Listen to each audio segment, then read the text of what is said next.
politique du désenclavement du gouvernement de la transition, nous sommes beaucoup portés sur l'accessibilité dans les villages, surtout Dessau. Dessau est une localité qui produit des fleurs, des produits maraîchers. Et nous avons posé effectivement la requête auprès de la Banque mondiale qui a concédé. Et c'est ce qui a permis de pouvoir définitivement résoudre le problème d'accessibilité à Dessau. Parce que vous savez bien, à un moment donné, on a pu construire un certain type d'ouvrage qui n'a pas tenu. Il semblerait que depuis 1960, effectivement, c'était très difficile en saison des pluies de se rendre à Dessau. Et c'est ce que nous voulons résoudre. Parce que c'est une des priorités.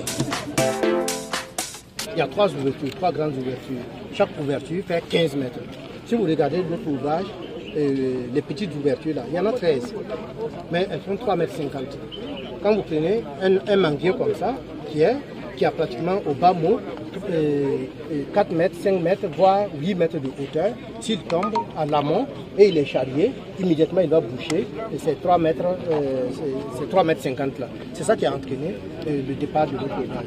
Mais celui-là, il y a chaque ouverture à 15 mètres. Ce qui fait que même quand on a des gros troncs, ils vont venir être charriés à travers ces ouvertures-là.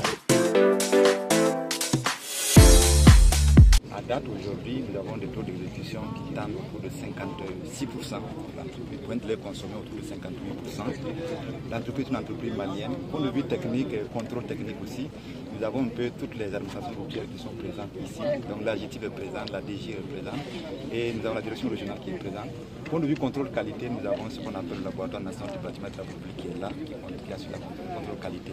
Mais au-delà de ça, le fait que ce soit un ouvrage assez important, c'est un pont, nous avons associé cela à ce qu'on appelle une assurance décennale. Donc 10 ans après le départ de l'entreprise, nous pouvons avoir cette assurance. Et pour avoir cela, il y a ce qu'on appelle notre jargon de contrôle technique. Et ce contrôle technique est assuré par Veritas. Donc tous ces acteurs mis l'un dans l'autre, c'est qu'à bout de course, nous devons quand même avoir un ouvrage de qualité. Et ce que le ministre a dit, c'est de travailler à ce que nous soyons dans les délais d'ici août et que véritablement l'essentiel pour ce achevé. C'est un projet qui tient globalement dans le cadre de la mise en œuvre du PDTR et qui consiste à réaliser, un volet qui consiste à réaliser 36 ouvrages de franchissement. Donc ce n'est pas le seul.